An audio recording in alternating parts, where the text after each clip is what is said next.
সবাই অনুমান করছে যে আসলে তো একজাক্ট কেউ দেখে না এখন কিভাবে লাগছে।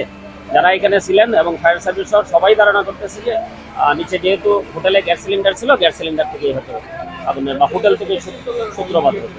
সবাই ধারণা করছে যে এখানে সামনে যে খাবার হোটেলটি ছিল ভিতরে আমরা ধারণা করছি যে পলিথিনের হোটেল। এখানে কোনো বাসা বাড়ি আছে দোতলা তিনতলা? না, বাসা নেই, পুরো বিল্ডিংটাই দোকান।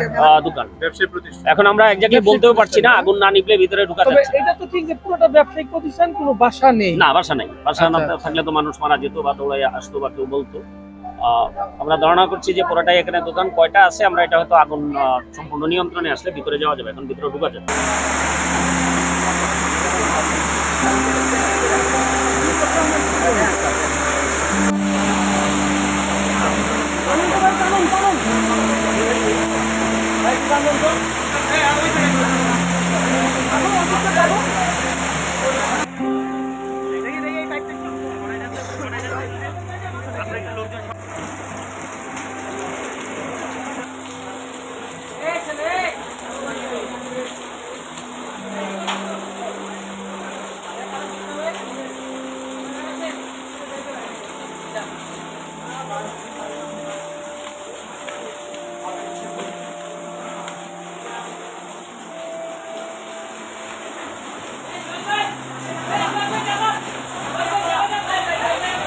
সংবাদ, ফিচার ও অনুষ্ঠানের জন্য ভিজিট করুন সংবাদ প্রকাশের ওয়েবসাইট এবং যুক্ত থাকুন ফেসবুক পেজ ও ইউটিউব চ্যানেলের সঙ্গে।